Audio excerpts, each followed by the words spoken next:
Kamu pernah merasa beda dari yang lain, atau punya teman yang katanya bisa melihat hal-hal yang aneh, atau mudah merasakan emosi orang lain?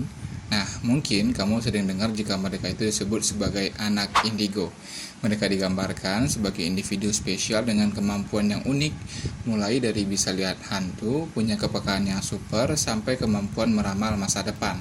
Beberapa orang menganggap mereka ini titisan, dan sebagian lagi mengira mereka ini punya bakat istimewa. Tapi benarkah anak indigo ini punya kemampuan supranatural? Atau jangan-jangan semua itu hanyalah fenomena psikologis yang bisa dijelaskan secara ilmiah? Nah, malam ini kita akan bongkar misteri anak indigo dari sudut pandang spiritual hingga analisis psikologi dan neuroscience.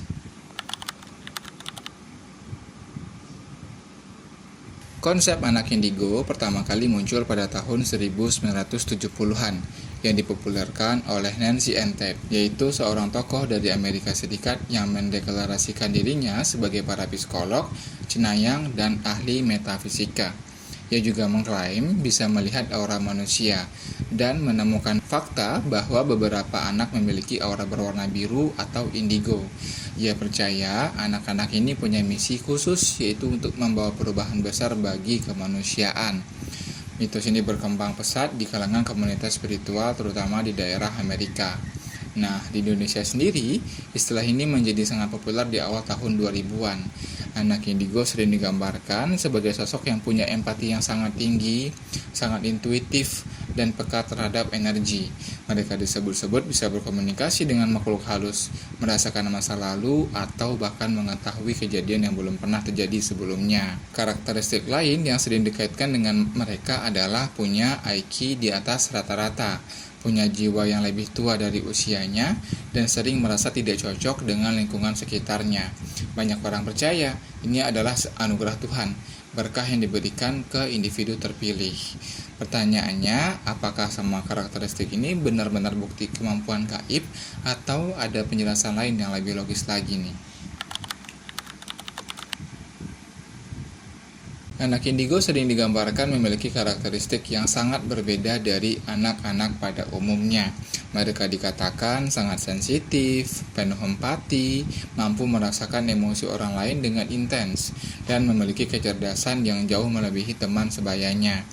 Beberapa juga dikatakan memiliki kemampuan untuk berkomunikasi dengan entitas gaib atau bahkan merasakan aura orang lain. Kemampuan-kemampuan ini dipercaya datang dari kekuatan spiritual yang lebih tinggi, bahkan dianggap sebagai tanda bahwa mereka adalah bagian dari generasi baru yang lebih sadar.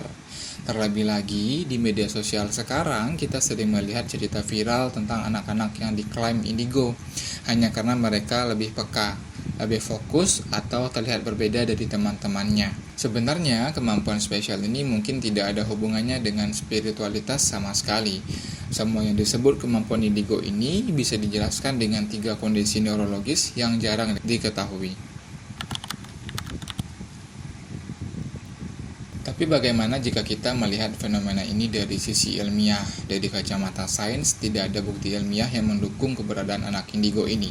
Tidak ada gen, DNA, atau anomali biologis yang bisa membuktikan klaim tersebut. Namun, para ilmuwan punya beberapa teori yang bisa menjelaskan fenomena ini. Dari sudut pandang psikologi, anak indigo bisa dipahami sebagai individu yang memiliki kepekaan emosional yang tinggi, yang sering disebut sebagai highly sensitive person atau HSP. Konsep ini diperkenalkan oleh psikologi yang bernama Elaine Aron. Seseorang dengan HSP punya sistem saraf yang lebih sensitif terhadap stimulasi fisik, emosional, dan juga sosialnya. Kondisi ini membuat mereka lebih peka terhadap rangsangan eksternal, baik itu suara, cahaya, atau bahkan emosi orang di sekitar mereka. Mereka memproses informasi ini lebih dalam dan mudah kewalahan di lingkungan yang ramai, dan punya empati yang sangat tinggi, persis seperti ciri-ciri yang dikaitkan dengan anak indigo ini. Selain itu, ada juga kondisi psikologis lain yang sering disalahartikan, seperti sinestesia. Ini adalah kondisi neurologis di mana saat ada stimulasi di satu indera. Misalnya saat kamu mendengarkan suara bisa memicu sensasi di indera lain. Misalnya nih, saat kamu mendengar kata hitam, maka kamu akan merepresentasikan dengan kegelapan dan ketakutan. Nah, Jadi, ketika seseorang ini mengaku bisa melihat aura atau warna dari orang lain, bisa jadi itu adalah bentuk dari sinestesia, bukanlah kemampuan gaib. Bahkan, ada studi yang menyebutkan jika kemampuan indigo ini sering kali dikaitkan dengan kondisi seperti ADHD, autisme, atau bahkan bipolar nih. Bukan berarti kondisi ini buruk ya, tapi ini menunjukkan jika ciri-ciri yang spesial itu bisa jadi punya penjelasan neurologis, bukan sekadar mistis saja. Jadi, ketika kita mendengar cerita tentang anak indigo yang bisa merasakan emosi orang lain atau melihat hal-hal yang tidak kasat mata, bisa jadi itu adalah otak mereka yang bekerja lebih intens, bukan karena kekuatan gaibnya. Nah, kepercayaan tentang anak indigo ini tidak hanya datang dari tradisi spiritual saja. Fenomena ini juga sangat dibentuk oleh media dan budaya-budaya populer. Program televisi, buku, dan film di awal tahun 2000-an banyak menggambarkan anak-anak dengan kemampuan spesial ini. Nah, di era sekarang, media sosial jadi ajang utama untuk menyebarkan cerita ini. Video viral dan cerita-cerita yang beredar itu sering mengaitkan anak-anak dengan kepekaan tinggi sebagai anak indigo, tanpa mempertimbangkan faktor psikologis atau lingkungan mereka. Lalu, mengapa begitu banyak orang yang yakin kalau anak indigo itu nyata? Jawabannya ada di antara sugesti dan lingkungan. Bayangkan kalau seorang anak yang peka dan punya imajinasi kuat terus-menerus diberitahu oleh orang lain atau di sekitarnya bahwa dia ini spesial, dia akan dengan mudah percaya. Ketika orang tua atau media terus-menerus mengatakan kamu anak indigo, maka anak itu akan menginternalisasi label tersebut. Ini yang dalam psikologi disebut sebagai efek sugesti atau self-fulfilling prophecy. Yaitu kepercayaan yang kuat bisa mempengaruhi perilaku dan pengalaman kita. Anak yang percaya dirinya indigo akan secara tidak sadar mencari bukti untuk memvalidasi kepercayaan tersebut.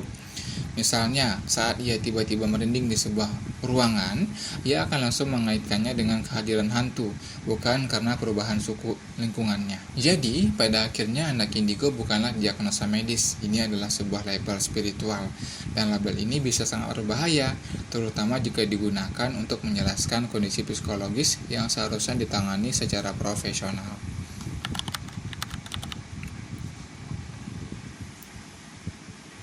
Setelah semua pembahasan ini, kita bisa melihat bahwa konsep anak indigo adalah perpaduan kompleks antara kepercayaan spiritual dan fenomena psikologis yang bisa dijelaskan. Secara ilmiah, tidak ada bukti yang membuktikan keberadaan mereka.